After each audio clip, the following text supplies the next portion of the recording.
Okay, hello, everybody. Here we are, finally.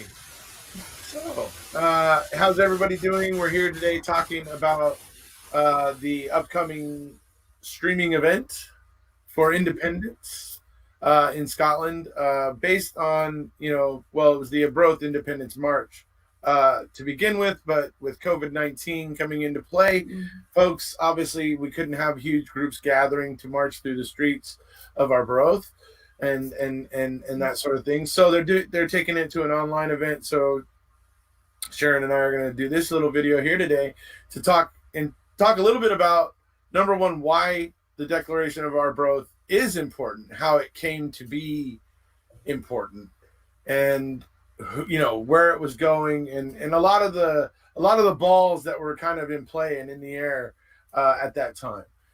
So we're going to be talking a little bit about that, but all because we're going to be leading into, like I said, this weekend's streaming event there in Scotland, and everything. So that's what this is mainly about. So hello, Sharon, how are you doing? Hello. I'm good, thanks. How are you? I'm all right. I'm good. Good, good. So I see you've got your Scottish t-shirt on. oh yeah, everybody should Yeah, because people might not see it. You've got your Scottish roots there. Yeah, make sure everybody sees it. And I've got my still yes. In case there was any confusion there, right. or doubt of my intentions. Yep. Hello, Neil. How's it going, buddy? Of course, William. How's it going, buddy? William's got a wrench now, folks. Watch out. He's got a wrench now. So Spanner. We call them spanners in Scotland. Yeah. As they say over across the pond. Yeah. This is live chat. Yes, William. You're catching on. No, someone asked. Someone asked us how. Oh, someone asked. Yes, absolutely. This is a live video with a live chat. So if there's any questions, so yeah. Why wasn't just like, this is a live chat? Like, I've just discovered. Hey, there's Travis. What's up, dude? Hi, Travis. So, obviously, now, so to get into what we're going to talk about today, obviously, like I said, for those of you who are interested, I'll try to post links on Twitter and stuff as I, this weekend, as I find, different, parts of this streaming event that's going to be happening in Scotland. I'll try to post as many links as I can. There's probably going to be folks like, what do you think, Sharon? We'll probably get like IndyCar, right? Mm-hmm. We're going to probably have a lot of some Indie Truck Davy. Yeah, there's going to be loads, and there's bands, and the Soar Hyper bands, right? Hyper band, and I forget who Davey said. Drummers. There's going to be it's the pipe and bum. Pipe and bum. Pipe and drum. Pipe and drum, yeah, pipe and bum. Sorry, forgive me, drummers. Yeah. Yeah, pipe and drums. But I think I can't remember who it was that Davey said, but there's someone going to be reading out the Declaration of Arbroath as well. Cool. And it's on, for information of it, it's the Roundtable 1320 page on Facebook. You'll get all the information on there. Right. What's going on. So, in case anybody wants to know about the pipe and bums, Pipe and bums, there you go. Oh, dear. So there's going to be those events. I mean, I imagine there's going to be other guys like IndyCar and Indie Truck. I would imagine we'll probably maybe even see some clips from some of the Scottish MSPs, possibly. I think there's like a rave type thing as well. There's like a DJ guy, and there's like gonna be like a music. Yeah, thing, right? Yeah. I think there's going to be like a whole thing, not just for like the older. Not older people, but I think there's going to be things for all ages, I think. I'm not sure if it's going to be like what we're doing, like having like chat things. I don't know whether it'll just be wee snippets of things or whether they'll be doing programs. I'm not sure. I imagine they're going to be changing, whatever. I don't know. Yeah. I'm intrigued to see how they're going to do this and what shape it's going to take, to be perfectly honest. I mean, I know how we did it ourselves for Mammothon. And everything. But it looks like they may have a different approach here because they're just encouraging people to get out there. I saw that I would have had to have created a Twitch account. And I was just like, oh, God, I don't want to create another account. I was just like, I don't want to do it. Yeah. I was just like, but it was like it apparently had to be a Twitch feed or they couldn't use it or something. I was just like, okay, well, but still should be fun. I just, I think it's there's less copyright restrictions for playing songs and all that on that, whereas like on here, if they were playing a song, even if it's a song that's years old, it's still problematic on here. Yeah, that's true. This wonderful platform. Yeah, it is. That's copyright issues are one of the biggest problems for creators. Yeah. So. Because I think things are a bit more lax over there because Lane's got an account over there. Yeah. But like anytime I try to use something from Sky News or ITV, I can't use a clip just the way it is. I have to actually take that clip and I have to I have to extract the audio and then I have to install still shots all throughout it. Because that's the only way. The audio I'm allowed to use, but the video violates the copyright. So it's it's funny, isn't it? Whereas the SMP things you're allowed to share. Did you ever have a problem with them? Nope. Those I think they're quite happy to have it shared, I imagine. Yeah. Right? So exactly. I've never had any problem with sharing their stuff. And usually most news things don't usually have a problem with, but I did notice that with Sky News and ITV that it seemed to almost every time if I didn't chop it up into stills, it would right away get flagged. Yeah. So it's funny, isn't it? It's funny. Just the way the algorithm is, it's maybe just like the wee symbol, it's just like yeah. Yeah. Who knows? It's funny. So all right, so we're here to talk about the Declaration of Arbroath. So what's important about to understand why the Declaration of Arbroath became so important, it helps to understand some of what was going on before. And in that case, it takes us back from 1320 a little bit, where there was some turmoil going on because the Scottish king had died, right? And then his heir that was on his way over from Europe had died at sea. And that left this situation where the Scottish throne was empty. Yeah. King of England inserts himself to pick this eventual king. And I'm going to let Sharon explain to you guys, but it sets up a situation where the Scots end up having to fight to get their country back. And then the Declaration of Arbroath is basically their punctuation on all of that. Where they are trying to be recognized as a sovereign country so that it can no longer be questioned, because they're appealing to, at the time, the Pope, the one guy who could give them that at the time. So obviously I'm going to go ahead and let Sharon explain it a little bit of all the lead up of what was going on with the lords and the fact that half of them were in opposition with the other half and the problems that it was creating. So.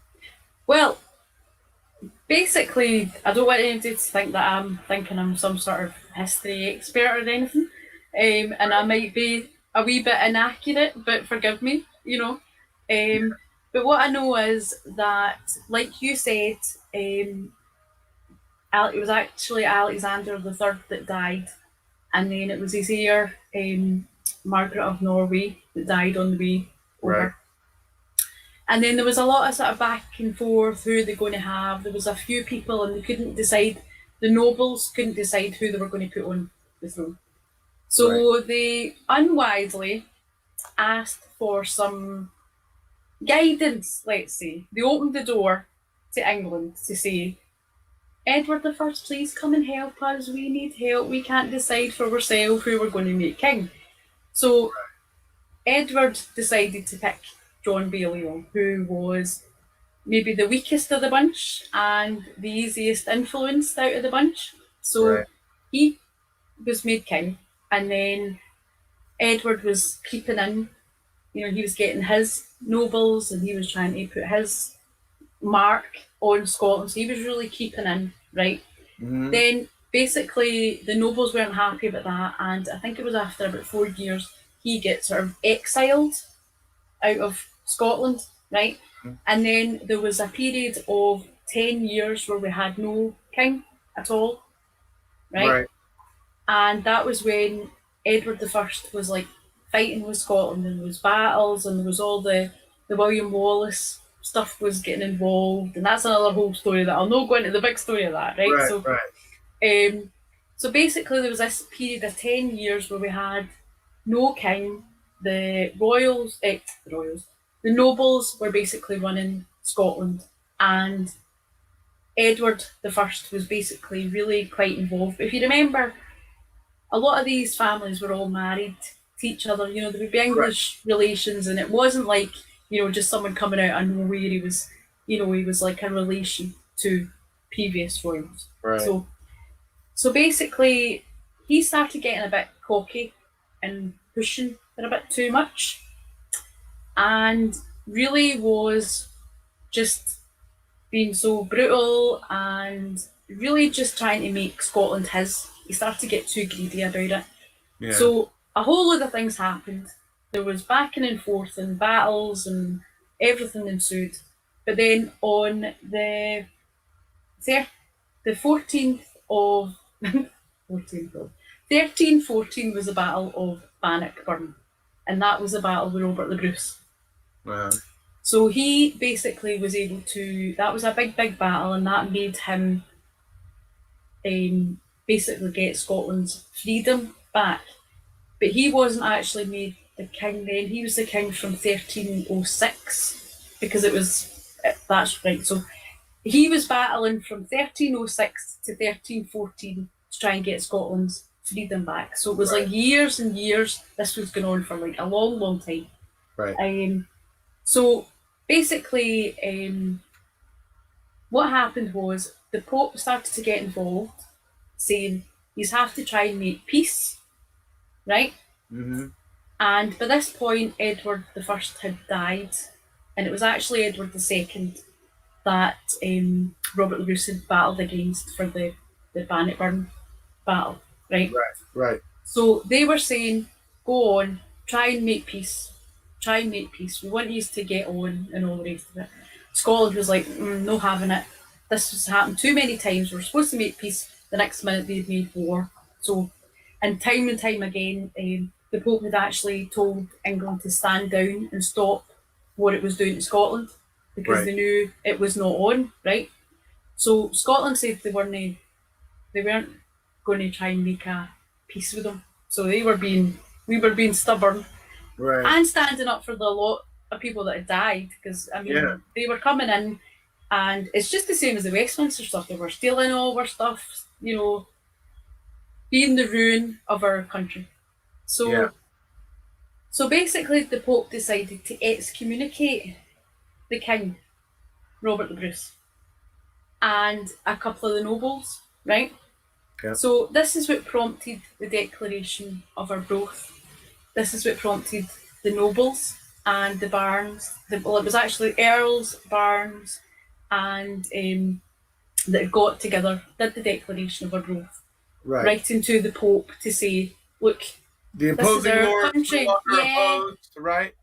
So that all the lords came together and decided, yes, okay, you know what? Exactly. We know who we want. This is our country. Yep. Yeah, right. And then, you know, but what's interesting is that the Declaration of Arbroath is not being written by a king, right? It's essentially being written by the people. The people of Scotland. Exactly. And I know there's probably going to be one of the Scots watching this video is going to be asking, was it probably an inspiration for the Declaration of Independence? I think there's probably a pretty good chance of that. Well, they actually call it that. They call it the Declaration of Independence and the Declaration of Arbroath. So they actually refer to it. It's referred to as both of those. So so I totally think that, especially considering one of the fathers of John Witherspoon. The United States, John Witherspoon, came from Scotland. Huge scholar from Scotland, and holy man. I mean, he was very, very well versed in the church and the Bible and all those things, right? So, and they headhunted him. But certainly, he was there. So it makes absolute sense that the the Declaration of Arbroath could have been an inspiration Yeah. to our own declaration here in America. So, so it's being written by the people. Yeah. And so what's For interesting, the people. yeah, for the people. And what's interesting in it is that it's basically just saying, well, like you were just saying, maybe before we started, about how the people were just, after learning several times and seeing that they had been dealt dirty every time and not been treated with fairly again and again, that they're like, we will no longer subject to be under English rule, no matter what, how. We like Robert the Bruce right now. He's our king. He's good to go right now. But if that asshole should ever want to make us part of England again, he's out. We'll lynch him from the highest tree. He's gone, and we'll pick a new guy. So it's like, it's basically saying we don't want English rule, and if we ever find ourselves under it, we're gonna buck. Yeah, absolutely. It really is. I mean, it's really what you're saying, because it's like they'd had so long with, being run by.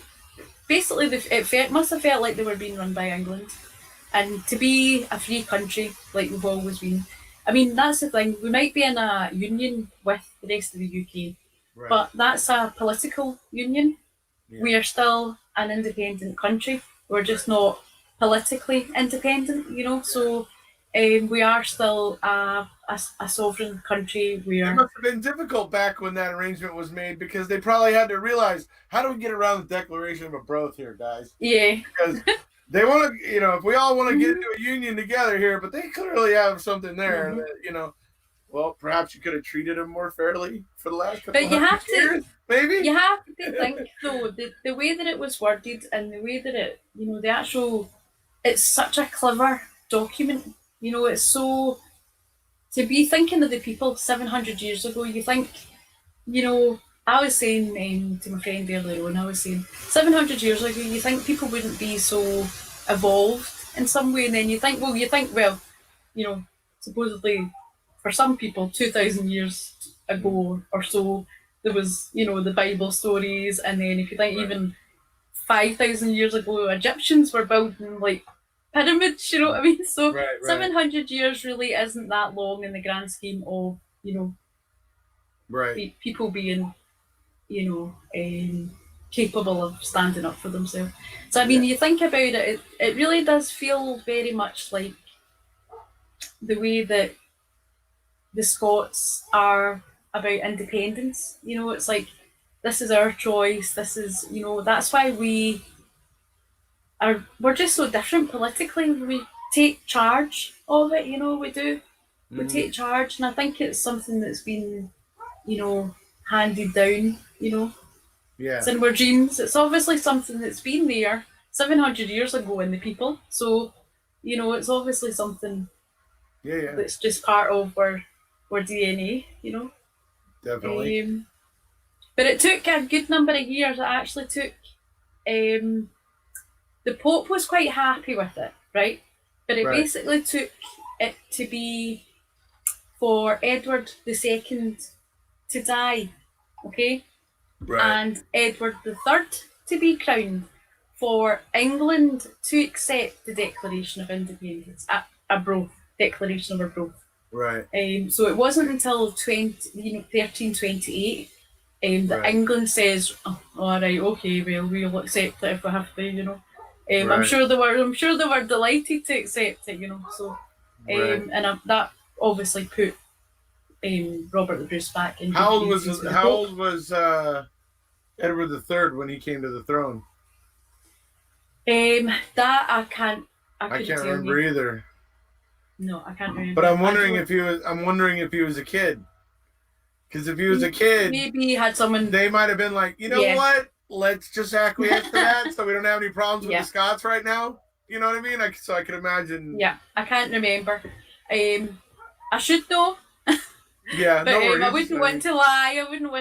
And make I don't expect you to have total recall on every bit of history. So, but no. I may look into that later. I mean, I've looked into a lot, but I don't remember exactly what age every single monarch was when they came to the throne. So, but the funny thing, but the thing that's interesting is that actually Robert the Bruce, if you think he came into, he got the throne in 1306, right? Right. So if you think about it, obviously he saw, well, before he was king, he saw the murder of William Wallace.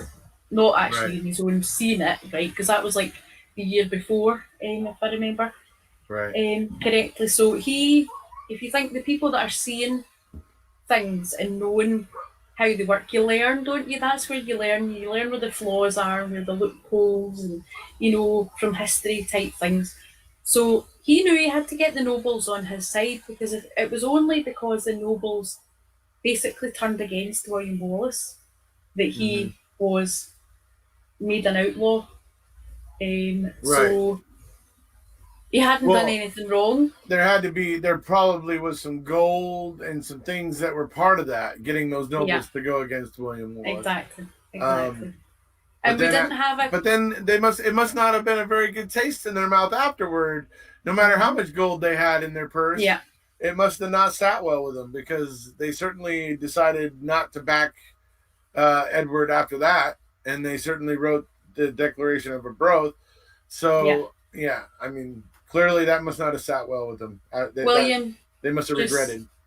William just said, because William Wallace was the Sir, and he was the guardian. Okay, so William III was 14. Yeah, he's saying he was 14. Makes total sense to me, and it makes perfect sense why England would have just gone, okay, yes, agree. We'll have less skirmishes with the Scots over on the northern border.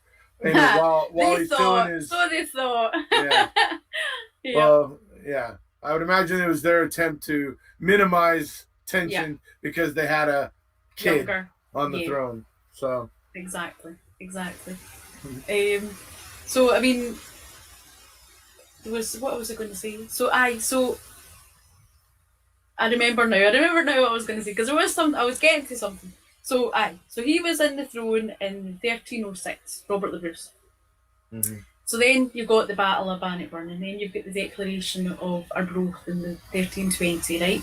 So then we've got this date. Think of these dates. You think 1328 was when it was accepted by England, right? Right. So you've got Edward II died in 1327, I think, was it? Yeah, 1327. So there was like a year later, the English accepted the Declaration of Arbroath, and then in 1329, Robert the Bruce died. So it was sad, obviously, anybody dying, but it was good that he saw. He saw it happen. Right? Yeah, he saw it. Yeah. Yeah. So I was pleased when I saw the dates. I was like, oh, that's good, because if you think he'd been, fighting for that, for like so long. Right. Let's see. But I mean, 14 back then would have been old enough to be, expected to. It was a little different back then. Up. 14 could be on the cusp of, in certain situations you could be considered an adult and stuff back then. Plus, considering that most people didn't live, usually past their 40s. That there was a little bit more urgency, I guess you might say, in life. So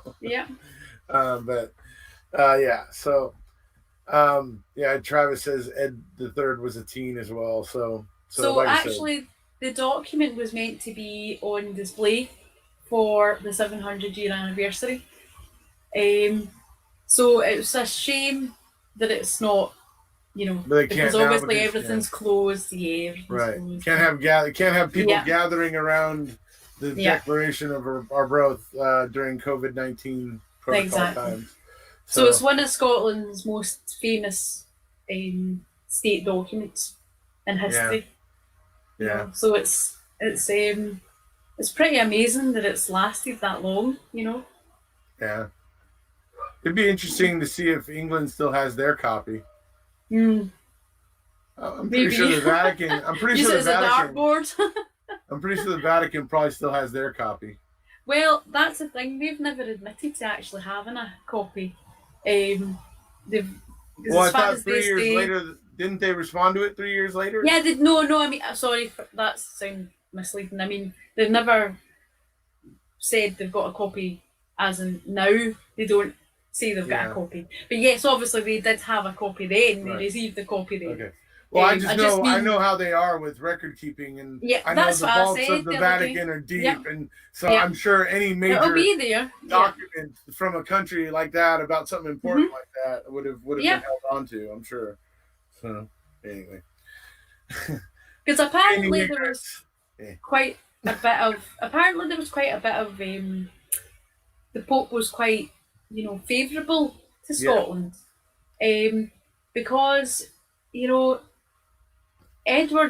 Edwards, let's say, were tyrants, and much like the way the British Empire was trying to take over and did take over so much of the world, that was just basically like the way the Edwards were, Edward first and second, just wanted to eat up everything, and well, because they were the sons of Henry, or Henry, what's his name?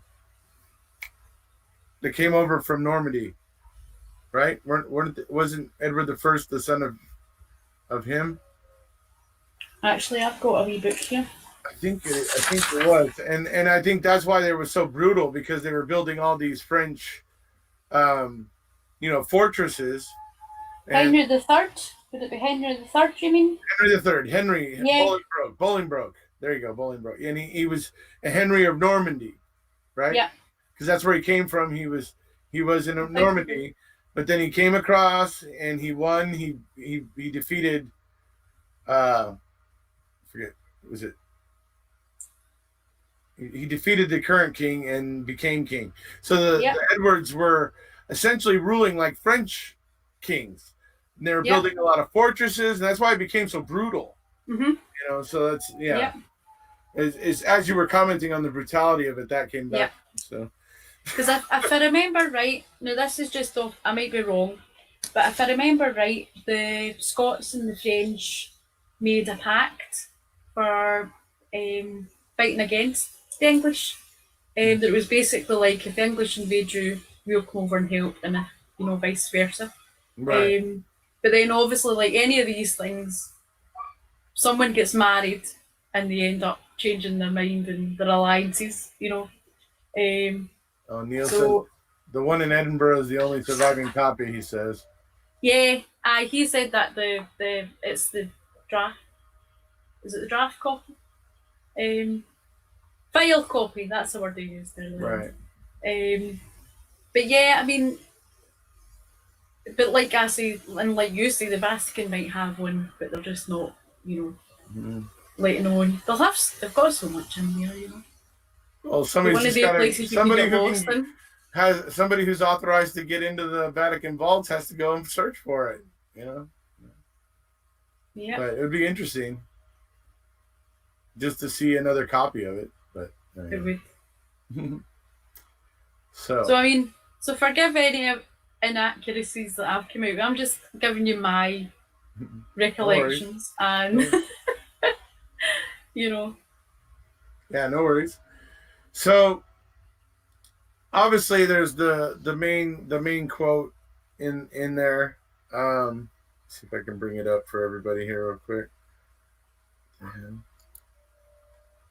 Let's see here. As long as 100 of us remain alive, one. Yeah, that one. I can find it. There it is. There's certain words, there's certain changes to that. Obviously because it was written in Latin, and so some things you'll see it's phrased slightly differently, but the premise is pretty much the same. Yeah, that's one of the ones. Yeah. So this is one of the quotes. Alba. Oh, you can ask him with that. Hey, William, what does Alba Gubrath mean? Dude, I want to know. Inquiring minds want to know, dude. All right. Inquiring minds. Who wants to know? Every country wants to know. So, so let's talk about this sucker. So, all right. This is from the Declaration of Arbroath. And like I was telling you about what they were saying, that they do not want to be under English rule, and they'll chuck Robert the Bruce like yesterday's garbage if he tries to bring them under English rule, Just to make that perfectly clear, not saying that they actually did want to do that, but that's how serious they were about not being brought under English rule. So it says, for as long as but 100 of us remain alive, never will we on any conditions be brought under English rule. It is in truth not for glory, nor riches, nor honors that we are fighting, but for freedom. For that alone, which no honest man gives up, but with life itself. Yeah. Well said. But well said. Well said. Also, when you read that, folks, you have to understand this is not Robert the Bruce, King of Scotland, writing to the Vatican or the Pope. This is the people of Scotland appealing to the Pope as sovereign people. Yep. So it's interesting. That's what's interesting about it. And this is a fascinating part about it that Mr. Capaldi can't seem to understand why I find this stuff so interesting. But this is another fascinating part about this. I mean, I have no doubt that this was probably one of the blueprints used for the American Declaration of Independence. I have no doubt. Yeah. It's brilliantly done. And that's only a tiny, tiny wee fraction of the actual full document, but it's one that's shared quite frequently just because it's like, oh, yes. I listened to 2 different YouTube videos before Sharon and I went on today and listened to the entire Declaration of Arbroath read out twice by 2 different gentlemen. It's magnificent. Check it out. It doesn't take long, folks. The guy reads it to you. It takes about maybe 5 or 6 or 7 minutes. It's not long. So it takes about 5, 6, 7 minutes. It's just full of brilliant stuff, very interesting things. And just keep in mind, this was being written by the people of Scotland back in 1320. The people of Scotland were making an appeal to the Pope, the Church, the Roman Church, Roman Catholic Church. I mean, this was a moment in history for Scotland, and absolutely. And honestly, it's a pretty big moment for the world because, like I say, I have no doubt that it was one of the blueprints for the American Declaration of Independence. So. Yeah. All right, so let's cut to the chat and see if we've got any questions, unless there was any other little parts you needed to cover or that you wanted to cover. Sharon? Well, just one thing I remembered, actually. An interesting thing. Remember I said to you about Alex Salmond being into his history, and that was where that was what he did his education in. Right. We had our independence referendum in 2014, which was 700 years after the Battle of Bannockburn. Bannockburn, right. Yeah. So that was a wee interesting thing. I thought I better remember. Oh, yeah, that's an interesting. So if you remember the Battle of Bannockburn's 1314, you might remember when we're independent. That's funny. That is interesting, though. It's nice, isn't it? Yeah, 2014, nice and now, we're not going to get an independence referendum here in 2020. So does that mean we're going to have to wait 3 years like they did for the Pope to get the independence referendum? Well, no, I think it was nearly 8 years. It was nearly 8 years. I don't know. I was thinking that. I thought, what else have we got? What other ones have we got that are coming up? We'll have to make up something.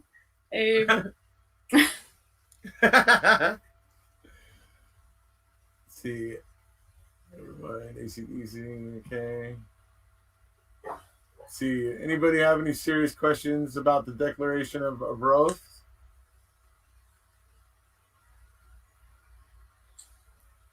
Smart Scott's keeping the file copy. I love it. Yeah. That's what Neil said. Yeah. Oh, I know, smart. Or shoot. What else do we got here? Better keep it. There's a guy that's made replicas of it, obviously, legitimately. And I think it's like 1,320 copies he's made of it, like a limited edition type thing. Right. And they are amazing. I'll send you the video of it. I was watching it and I was just like, oh, they're amazing. Right. But you think even the 50 seals that was on it, because it was like I say, the 10 earls and the 40 barons. It sounds funny when I say that, barons. All the different seals on it at the bottom. I think there's not a huge amount of seals left. Right. So But it's pretty William, amazing. I gotta say, I gotta imagine if anybody in Scotland, I gotta imagine there'd be a lot of people. If they saw somebody trying to wipe their backside with the Declaration of Oh, Arbroath, William. they would probably end up in a not It'd be too cozy scratchy. fate. Is I would say. it? It'd be scratchy. Yeah, it might be a little. There's those beads at the bottom. I don't know. Those might, Wax. It's wax seals.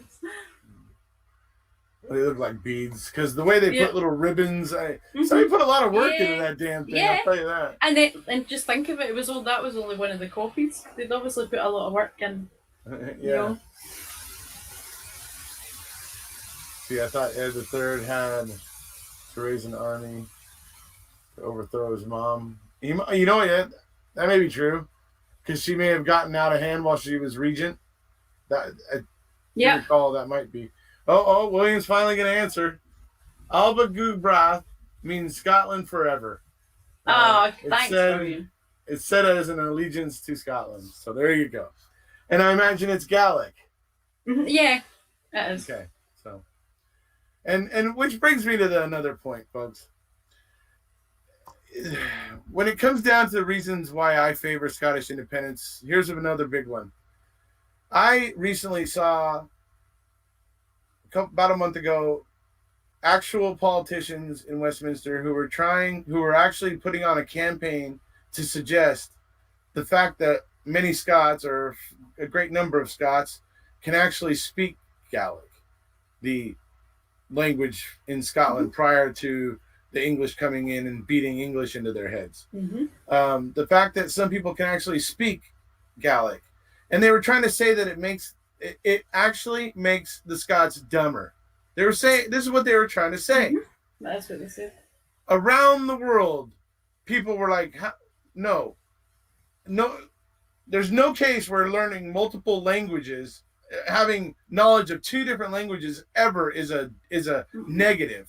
Nobody, I mean, they got called on it, but the fact that I saw at least 2 or 3 of these politicians trying to suggest it was to me like, you guys are freaking morons. You know what? I mean, to say something like that. I know. I've known since I was a kid. Learning more languages actually is better for you. It helps you when you can think in 3 different languages or 2 or 3 different languages. It causes you to evaluate things. Yeah, creates pathways in your brain. Yeah, you build more synapses between your knowledge because of it. And anyway, so the fact that it was being suggested as a weakness was one of the things, as one example of why I know Scotland's never going to get a fair shake in the UK. Yeah. Not to mention the fact that they're only able to put up enough MPs in Westminster to be like dropping a marble into a swimming pool. Yeah. You know, it makes about that much difference. So do you know? Sorry. Go ahead. I was just going to. It just something came into my head there. It was. You have to remember as well. The union was not something that the people agreed to. Again, it was the nobles that voted for the union for money. Again, you know. Right. So it's not something that the people said, oh yeah, that's a great idea, and actually people were rioting and you know they were just really not happy at all. You know. And if you think about the way that the fierceness and the decorum of the SNP politicians in Westminster, the way they handle themselves, and even ones that aren't MPs anymore, the way they handle themselves, they've just got a grace, haven't they? They've just got this, and I don't know whether it's because it's not an arrogance either. It's you know how you could say, well, it might be a bit arrogant. I'm sure some of the English people think it's arrogance. Yeah. And I'm not anti-English. I don't want anyone to be watching this and thinking I'm anti-English. It's definitely anti-Westminster, you know. Yeah, right. I'm anti Edward the First and Second and probably subsequent ones, but that's that's different. I'm not against anyone that's alive now. No, yeah. When it comes to the normal people in England, obviously there's much love between the people of Scotland and the people of England. It's when, like you say, when you start getting up into the ranks of politics and Westminster. That's the ones. Well, like John Oliver said, Scotland picked the thistle as its national flower, and I gotta say, John Oliver suggests that they do it because they only want the flower that can pierce an Englishman's throat, right? So, Yeah. but I would say not Maybe any useful. Englishman. Not any Englishman. I think it's saved for particularly the denizens of Westminster. Yeah. Oh no. So, but I mean, yeah, if you just think about it as, see, I think the Westminster rule, the Union rule, it's, it's certainly not in our favour. It's not in the people's favour. It's really not. But so many of us still feel free. We've got our country, Scotland's ours, and it's just the political part that's a nightmare, Yeah. We're still Scottish, we're still, nobody can take that away. It's basically like that bit you read out, I mean, honestly, until Brexit happened, I felt like the Scots were kind of, I don't know, they're kind of dangling in the wind because there wasn't enough, and especially because of the criteria for it, right? There was, there has to be a significant change, and I think that's what Brexit brought, right? It brought that significant change that was a huge fundamental change in the way things were going to be. But it's, that for me, that is something that the Scots can legitimately point out right here and go, we wanted to stay in there. We told you, stupid assholes, back in 2014 that that's what we wanted. And that's why, and you told us that our best chance was to stick with you. So we went ahead and voted no for independence. And then you went around, turn around within a year or two and start trying to take us out of the EU. So it's like, we are not well served by this union of nations. I'm not even mad at England. I'm not mad at England. I'm not mad at anybody else. I love England. I love a lot of things about England. Got a lot of friends there. But this is not about that. This is about Scotland is going one way. Scotland has a certain set of principles and sensibilities that they're kind of proceeding on. And England, and perhaps Wales and Northern Ireland, but maybe not, I don't know. But England certainly has a rather different set of principles and that sort of thing that they're progressing on. And it's just moving in different directions. It's just the way it is. It's not about, oh, screw them, they're bad, they're evil. We all know politicians are, questionable. We were always in different directions. Well, if you think about it, 700 years ago, look how far away we were then, So we were always in different directions. I mean, the union was basically just for financial reasons, It didn't mean that we were like going to be a big cozy family, like the way they came up and said, we're a family of nations and, all that kind of schmoozes. Love bombing us, that's what they were calling it in the media. So, I mean, it's like, obviously, loads of us have got relations in it, like England and Wales and Ireland. And, it's like we are a family of nations in the sense that we have relations all over, But that doesn't necessarily mean that we want to politically stay together, Right. It's like we want to make our own decisions, and I think looking at the way the Scottish government handle things, it's just, they're light years ahead, the way they just think for the people. They're just light years ahead. They're not thinking of their money. Right. Well, they certainly seem to be putting the people first. They do. It seems like Nicola has been dragging Boris along unwillingly. Yeah. Like she's been wanting to go there immediately, and she's just been having to wait while he was dragging his feet. Yeah. So, I mean, the SNP is clearly thinking about the people. I think that's going to resonate with the people over this next 6 months or so when we're dealing with COVID-19.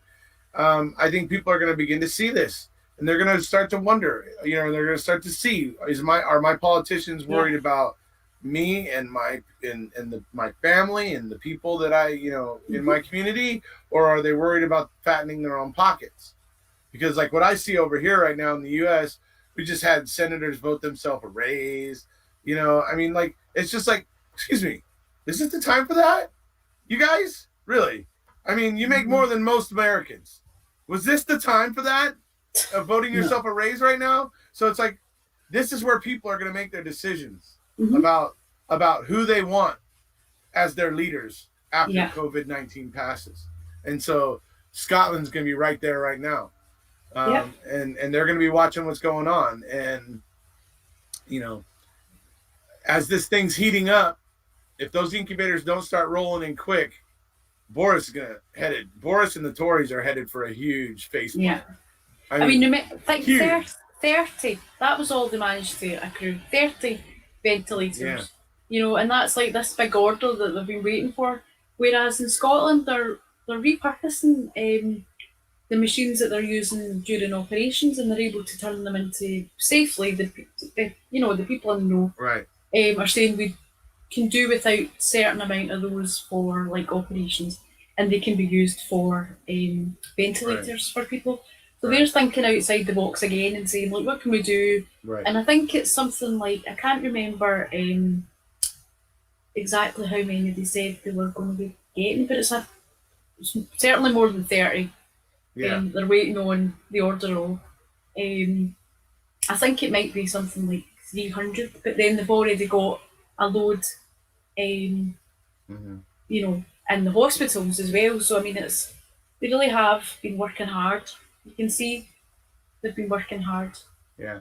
Cheryl Astley points out that she's seen a lot of English people praising Nicola Sturgeon for her coverage and kind of response to, it's like they're feeling like they're wishing they had somebody like that, and they're in where they are, reassuring them in that way. Remember, it's probably they're only seeing it through the things that the Scots are sharing on Twitter. Because remember what Davey said as well when he was on last week about the BBC not covering Scottish news. Right. They've pared it down. They're only showing English news. They're calling it UK news. But the minute Nicola Sturgeon's face appears on anything, it's like cut to the weather or something like that, or like it's like the amount of people are saying we can't get hearing what the First Minister's saying, because the minute she's about to say something good, they cut it off and put something else on. Yeah. So, but the everyday, I think it's 12:30 on the Scot.gov, I think it is, on Twitter. Scott, UK Scott, UK Go Scott. Right. Yeah. But the real one, not the one that's not the Scottish Office one, the real one. But yeah, it's like they're on for like an hour, telling everyone about the new updates and the, what's happening. It's great. They're so transparent. That's why a lot of people are saying, they wish they weren't getting lied to every day. Like they seem to be. Yeah. And I mean, look at the proportion. We're like 9% of the population, and we're managing to get these ventilators and managing to repurpose ones we've got. The rest of the UK, 30. I mean, well, there's going to be some innovation over there too. As countries begin to deal with this, people are going to start to innovate. It looks like people are already starting to realize that just wearing just something on your face to block your face, it's becoming clear the mask wearing cultures have flattened the curve. So people are starting to learn, but obviously they're going to become innovative. And people are going to become innovative, and they're gonna come up. Look like Dyson was building some some ventilators. I know Trump approached the car making companies here, whatever. Hopefully these things are going to appear because they are needed. I hope all the BS I'm hearing about this and that. Oh, they canceled this and canceled. I hope that's all just BS because people are going to need these damn things. Mhm. So hopefully they're going to be there. So, anyways. Well, are you meaning about the Welsh testing kits? Well, and stuff there's like that over there, but we had over here too. Same thing. You over like, here yeah, too. that I think one of the car makers was told don't bother or something or whatever. It's just like no. Why isn't everybody making as many as possible? Just shut the hell up. Just everybody start making freaking ventilators. Is it that Elon Musk guy? Elon Musk Tesla? Is, well, the Tesla guy. I think he was going to do.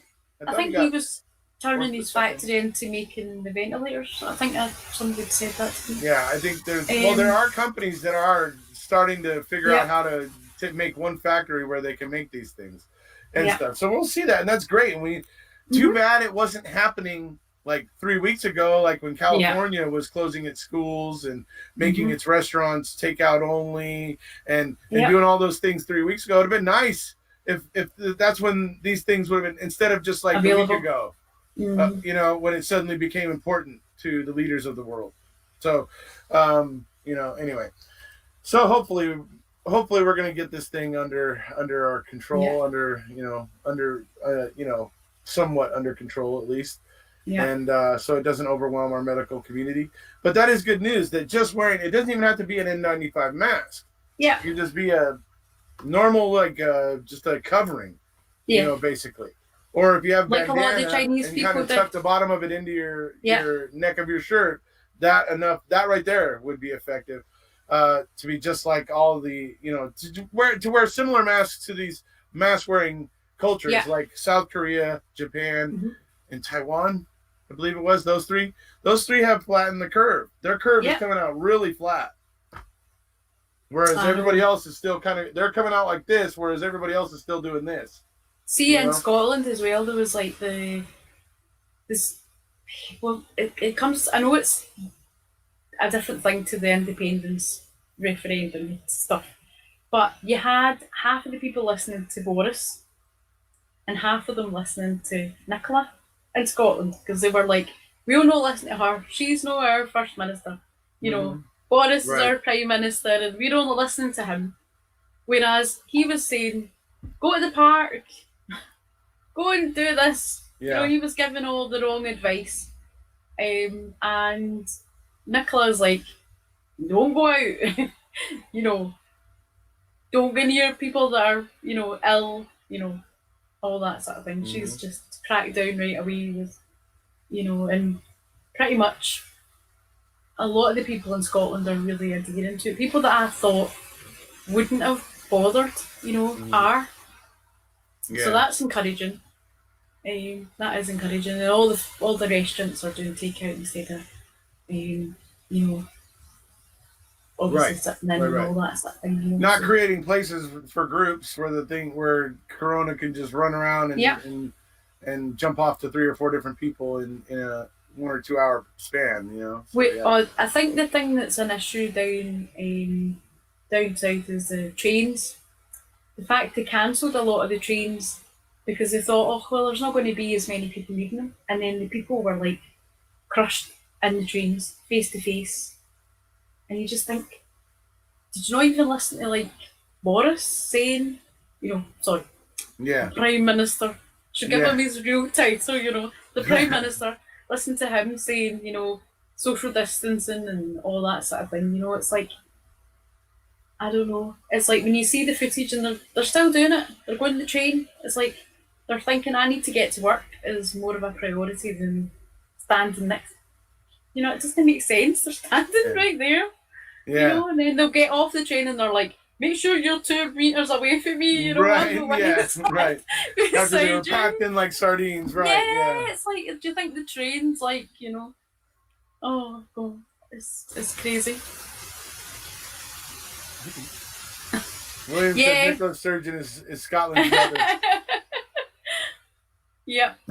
She's like, you're getting kept in and that's it. Yep. We're getting tailed. Yeah. See, I was saying earlier on, it would be, I would love to hear a Glaswegian version of the Declaration of Arbroath.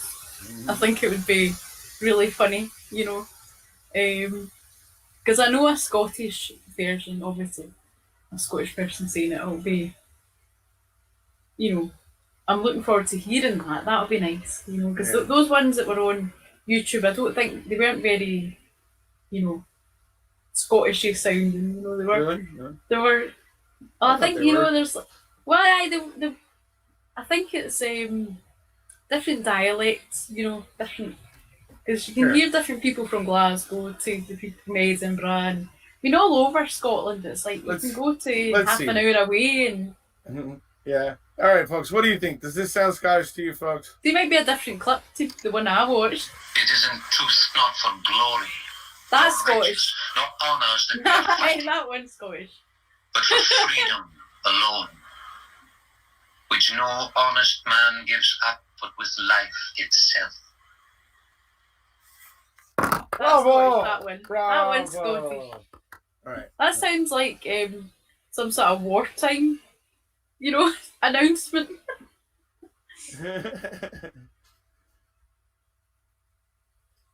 Town, two idiot girls running about the center of town licking windows. Oh. So literally window lickers. Huh. Yeah. I think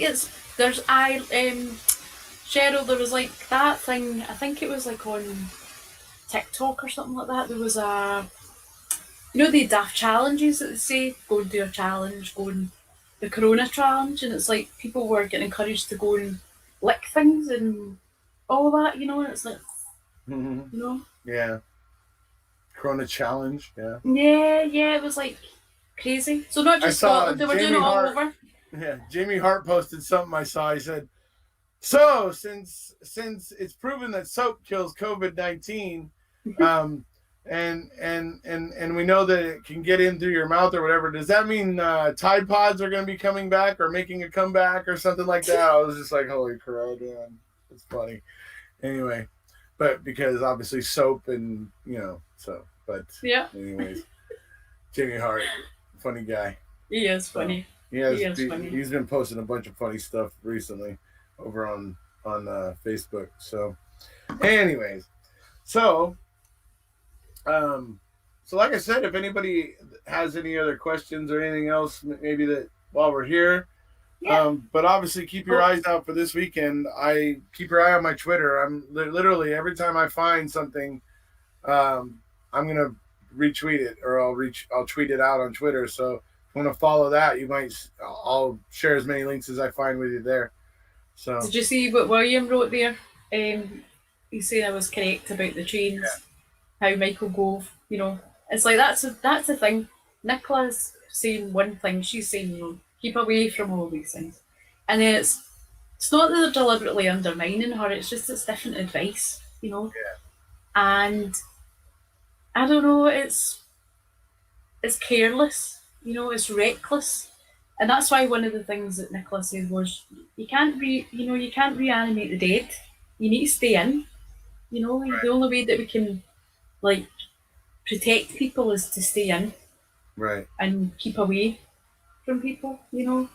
And it's like obviously, you know, key workers, essential workers have to get to work, but going on the train is, you know, to go and work in a banking office is alright, everybody needs their money, but it's like, is it worth your life to go and stand that close to someone in the train? You know? It's just it's crazy. I can't believe Metro is still running the trains here because especially if you're going to an office, you're going to a group of people. Yeah. And then traveling on a train every day with other people who are coming from a group. Those trains are just COVID-19, you know, epicenter. Yeah. In my opinion, that's what they're going to be. Because you're going to have all these people that are stuck in those little confined quarters after having been in an office all day where they could have easily gotten it from somebody. Coughing and even just talking to someone else, you know. Yeah. Doing a Sherry Cocaine. Right. Yeah, there you go. Damn Sherry Cocaine. Anyways, But so in case anyone else came into the chat and missed what I said earlier on, it's the page that's doing it is the Roundtable 1320. all the information's on that about the events for tomorrow, all the videos, and I think it's going to be a rare tear. That's me doing my fake kid on Scottish. I'm gonna see if I could find. But yeah, I think it's going to be I think it's going to be really good. And then William has got in a bottle of whiskey for each of his Williams. Yeah. He get 2 bottles of whiskey in. Not that he's going to drink it tomorrow.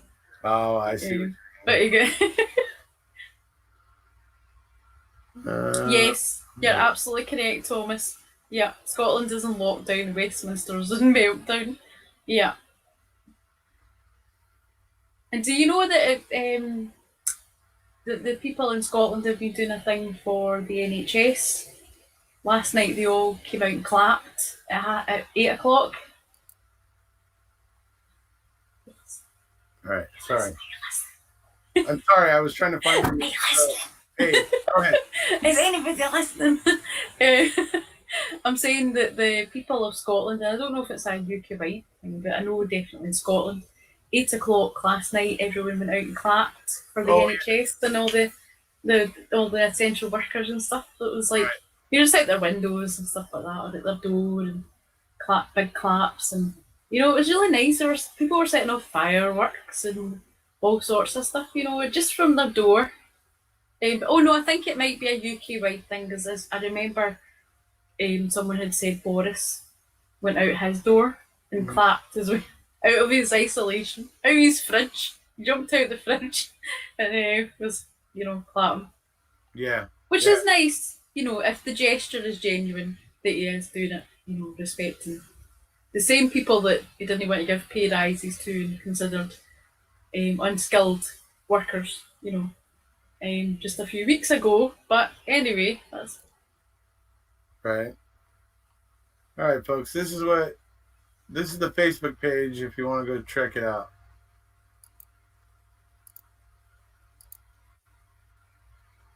So that's what it looks like. The Round Table 1320. Yep. There you go. If you want to search for that, and that's where you'll be able to find a lot of these links to any of the independent streaming events this weekend. So that's where you can go and check that out. And anybody from the UK, that looks like Blockbuster. Do you remember that programme that used to be on? That's what it reminds me of. There was a game show called Blockbuster, and the same, the pattern like that. Yeah.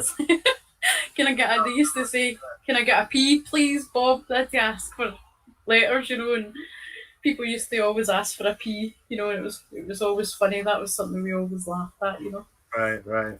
Yeah, I saw a Batchy comment about it, because he said he was sitting there doing whatever, and suddenly he heard a bunch of people outside like clapping. Yeah. And all he saw was like 2 Neds walking down the street, so he was wondering if they had done something extraordinary and everything. So, anyways, but yeah.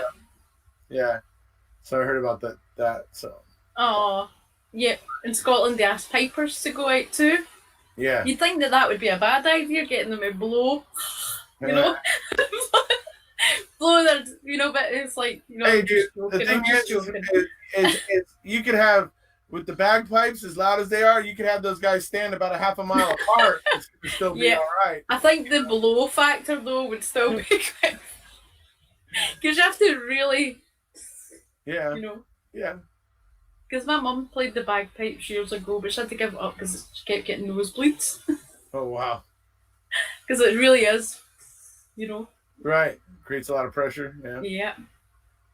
I know. I had an uncle who used to play them, and he had to stop because of his asthma. Yeah. Eventually, he just had trouble keeping the pressure to do it. Because it's like, you have to do the face. But we were we were watching the thing today. What's it called? When Nicola Sturgeon was doing her talk to the nation, about what's happening, the update, that's the kind of thing I was saying. But I've always toyed with learning sign language, but I talk with my hands too much anyway, that I should learn some sign language. But we were quite amused when they mentioned bagpipes, because the person signing for the deaf when they did the bagpipes, it was like they kind of did. The sign was kind of like, right. Because it you're was squeezing really it. fun. Yeah, it was really funny. Right. Oh, it was really funny. Oh, it's like a bit like the chicken dance. Half the chicken, it was like one chicken. Right. Yeah. Right. Oh dear. One winging. Yep. What's William saying? Have you put that up? You put up the link for the Facebook page. Oh yeah, good. So there you go, folks. You can ride that link right on over to there and check it out. Like the page, and then you can go back to it tomorrow when you want to maybe check out some of these events. So, like I said, watch my Twitter. I'll be certainly the ones I love the most. I'm going to be posting over on Twitter. So, be watching for that.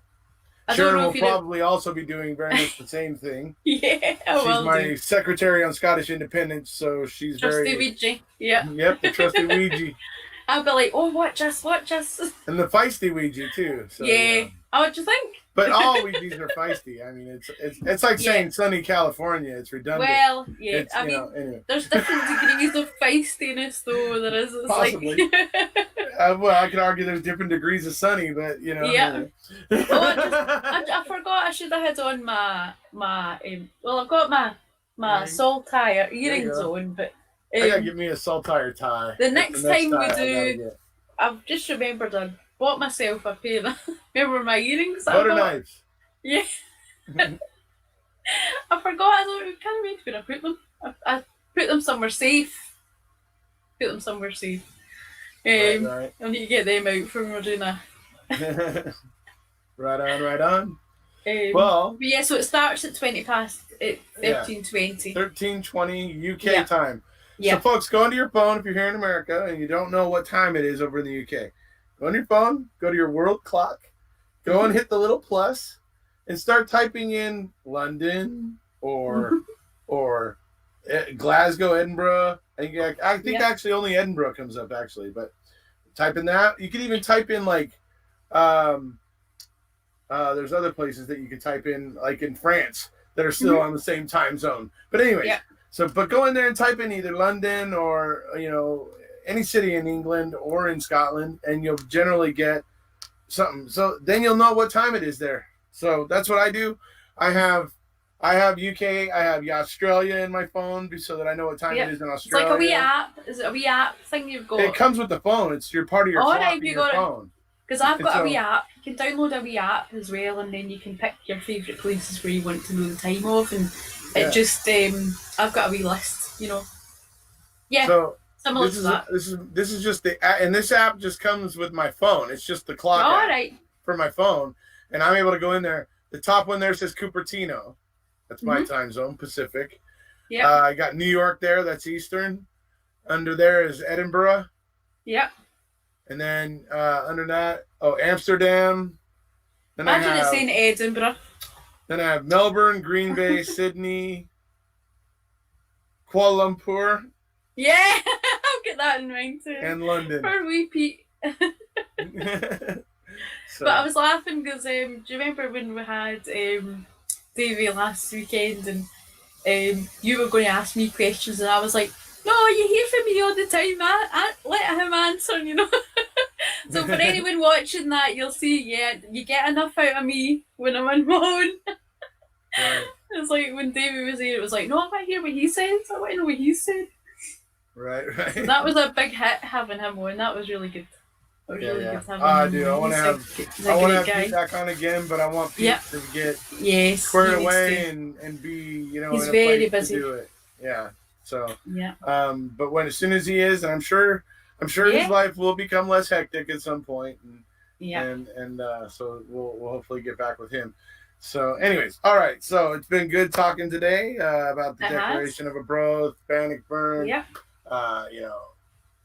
The Scottish nobles and how they arsed it up, got it right, and then arsed it up again. Yes. And then but hopefully we'll get it straightened out here. Well, I think the SNP understand what's at stake from now on and in the future. So I think they won't be fooled again. They're not the Who anyway. No. I was going to say that. Are you going to start singing? It's like pure CSI Miami or something. Oh, you fooled again. It's like the glasses. You won't get fooled again. No. Anyway. Where's my shades? So, all right. Well, like I said, it's been fun. It's very interesting. Obviously, like I said, some of the things that are so interesting about it, Capaldi, is that it's the first document, really, or one of the first documents actually drafted by the people instead of a king or somebody else whose authority was vested in already. That it's the people pleading and appealing to the Pope to recognize them as sovereign. It's I mean, people. brilliant stuff. Brilliant stuff. So it was really great to do this video today. Thank you for being here, Sharon. Oh, you're welcome. Thanks for having me on. No, thank you for everybody over in the chat as well, William and Neil and even Travis. Somebody asked, Thomas asked something weird just before you go. He asked, did you understand Davey? I do understand. I understand Davey. I watch Davey's videos. Yeah, now, he does occasionally say something. He'll use a term that I'm not familiar with on occasion. Stushy, when he says like stushy. Yeah. But for the most part, I understand what he's saying 95% of the time, 99, 98% of the time. So, but that's thanks all for part asking. of it, isn't it? It's all part of it. Hey, Davey's coming back on. He can't make it this weekend, obviously, because it's a busy weekend, He's going to be busy with the Independence Live and all this sort of stuff. So, but he wants to come back next weekend. Yeah. So and I look forward to it because I like Davey. Set alarm clocks and that. We'll set alarm clocks. Yeah, I deserve that. Anyways. So, I hope you guys have all had fun. I hope you found it informative. Like I said, look out for some of those independence events this weekend. Help them get their numbers up. Help them send their message that they're serious. I'm sure they'd love it if you could help them out getting the numbers up. So please do. If you haven't already, please hit subscribe, and we'll see you.